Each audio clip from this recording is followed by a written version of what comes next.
Well, hello everybody. So here we go. We have another attic tote. Now there isn't.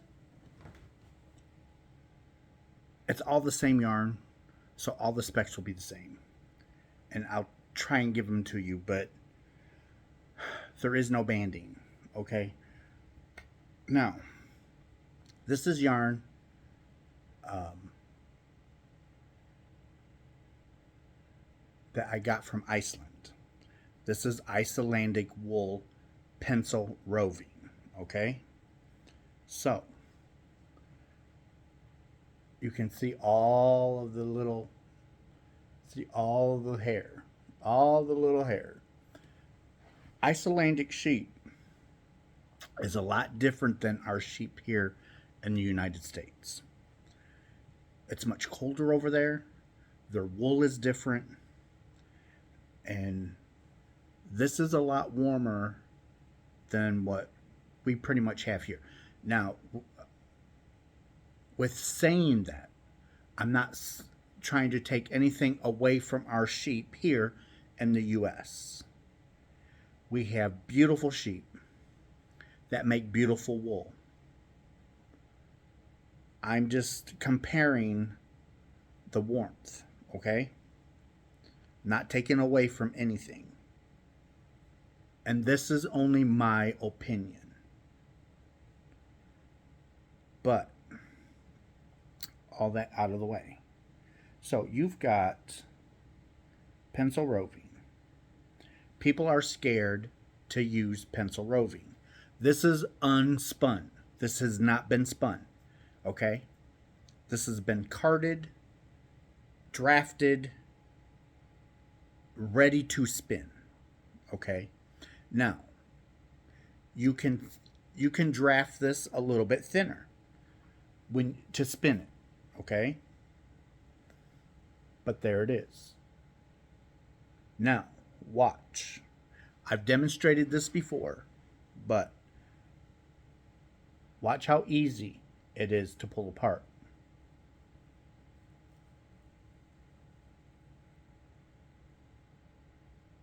Okay? That's why people are scared to use it. Don't be, okay? Because watch. I'm going to take this and place it over the top like so, okay? Your hands have moisture. Your body has natural moisture, okay? So I'm going to put these two ends in my hand. I am going to rub them back and forth. This is creating friction. Now, you have one solid piece again. It's all one solid piece, okay?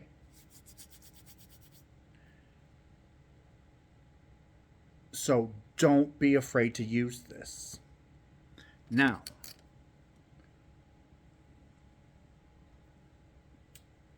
so we've got, this is my crochet hook that I've been using on my blanket. So we do our slip knot. Okay, so we go 1, 2, 3, 4, 5, 6, 7, 8, 9, 10. We are going to do a double crochet. So we are going to skip that one. We are going to skip one. We are going to skip 2. And we are going to go into that third chain. Okay, so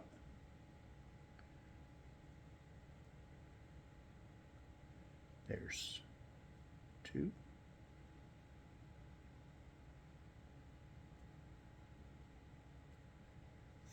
3.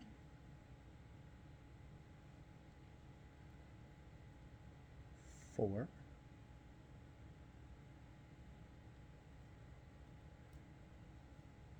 There's 5.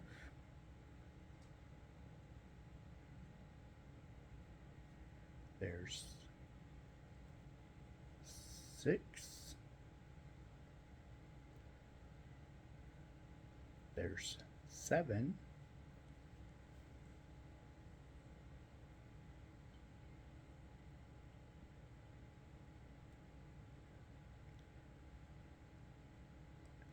7,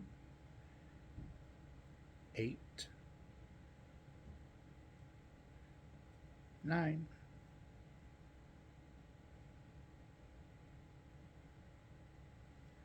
and 10.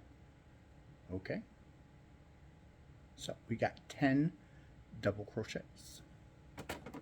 Now look at this. I'm just flattening it out because we all know how things like to curl until you get, look at that. Look at that. Okay? Beautiful. Beautiful. And watch.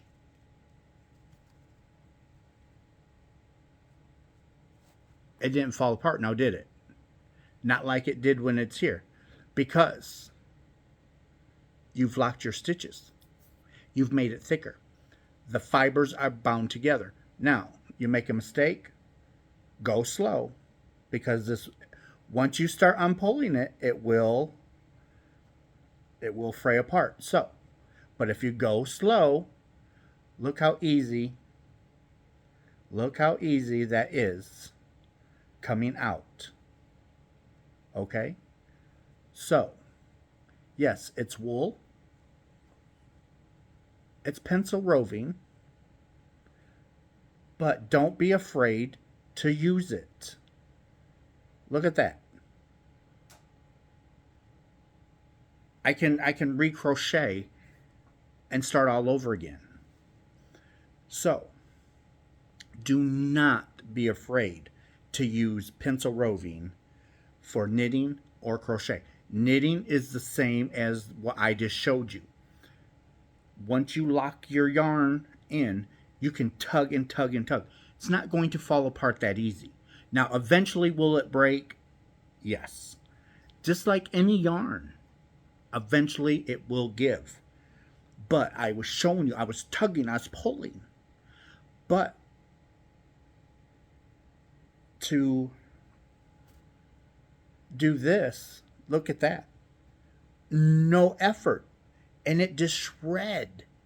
Okay? But we're just going to overlap. We're just going to overlap it a couple of inches.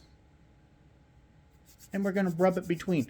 The heat and the moisture from our hands is going to bind those fibers back together. Because these fibers are all in a line. You see that? Look at that. Look. It's all one piece. Because when they draft it, it all aligns the fibers. All in a nice row, okay? Then when they spin it, it puts the twist in. Okay? Now, this is unspun. It's wonderful stuff. Now, when you get these, typically they're in a plate. What's called a plate. I do not have one. Okay? But if you go to Icelandic.com, go into their shop, and you can buy actual plates of this yarn. When I buy a color, okay, I buy 18 plates. So it comes all stacked up like this. All one color. All 18. Okay? I just pull a plate off, I cut it, and then I put it into very, very loosely. It's in a cake form. I don't recommend, unless you're going to use this within a few months, don't cake it up, because if you do it too tight, you're going to stretch your fiber and it's not going to have any bounce to it. And you're going to stretch them fibers, which can cause you lots of difficult down. So if you do happen to buy these, leave them in their plate form. They're about that big and about yay big around, and they're called a plate. There's 340 yards, 344 yards in a plate. So there's 344 yards of pencil roving. Now, when I go to spin this, I either use this as is or I can spin it. I have a spinning wheel. If I spin this on my spinning wheel, it bulks up. It almost doubles the size. So one ply, really, if you're a spinner, and if you're a spinner, you know what I'm talking about. So, and you have many different ways to spin. I use this to practice spinning because I want to know how. I'm not spun in years, but I have all these colors. I can either use them as is. I don't have to spin them. I just showed you. I crocheted and tugged and tugged and tugged. And it didn't come apart. And if it did, which it would, what would break would be the yarn after what was crocheted or knitted. That's what would tear apart. So if you're not careful with how you're pulling it out of your cake or your plate, because you do not have to cake your plates up. You can leave your plates as is, knit and crochet from them or spin from them. Either way. So it's a dual purpose yarn. And the last I knew it was like $7.50, $7.80 or something like that a plate for U.S. dollars. I like to buy, before I knew I could get them in bulk, I used to buy like 10 of everything, okay? 10 of every time I bought a color, I bought 10. And it's wonderful stuff. Anyhow, I done bored you enough. I know. I'm sorry. It's like, get on with it, Russ. Get on with it. You're talking us to death. I hear ya. So, we've got 2. And this is just it's a pretty rose. Purplish pink, whatever, however you want to do it. So, I've got 2. I've got 3. I've got 4. I got 5. I've got 6. 7. 8, 9. I have a 10th one somewhere. It's in another tote. I've got a lot of totes of this yarn. Oh, nope, here it is. 10. Okay, so now we have this beautiful green. It's same 344 yards in a cake. It's 100% Icelandic wool. It's feltable. You have to hand wash this. But I've got 1. I've got 2. I've got 3. 4. I got 5. 6. 7. 8.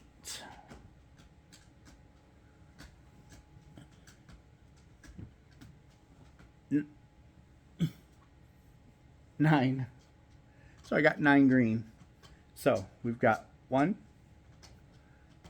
2, 3, 4, 5, 6 blue.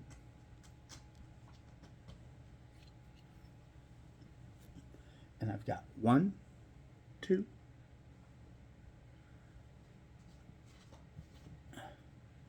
3, 4, 5, 6, 7, 8,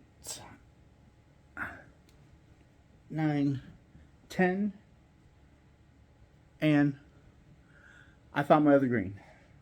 Okay, so, and I have a little, because I use this yarn, so that's what's left out of one of the cakes.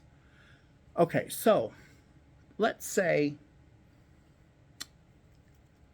you're going along with your project and you want multicolors. This, if you can handle wool and you're not allergic to wool, watch this. Okay, so we're knitting, we're going right along, okay? And we're done with our blue. We want to go to this color. Watch. So we're going to overlap a couple of inches, go between our hands, and we are going to rub it together. Now we have joined our yarn, and it will not come undone. You knit with it. Now, I would, if I was doing, like I was just explaining, stopping and going into another color, I would probably overlap a little bit farther. I would probably go 6 inches. It's gonna alter the color work a little bit, but you don't have to worry about it coming out or undone. You don't have to tie it. You don't have to weave in your ends. It's ready to go. Or if you want, you can weave in your ends. It is totally up to you at that point in time.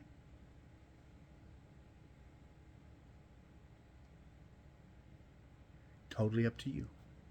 And that is why I tell people, don't be afraid of pencil roving.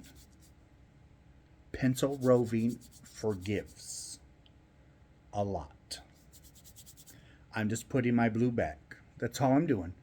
I just put my blue back. So, I hope I went over this enough. I know I've went over it before, because this isn't the first time that I showed this type of yarn. And I know I've got another tote or two of this pencil roving somewhere of different colors, because I know I've got some yellow, I've got some white, and I've got some other grays. I love Icelandic wool. So anyhow, I've chit-chatted enough. I love you, and I will see you in my next video, okay? Bye.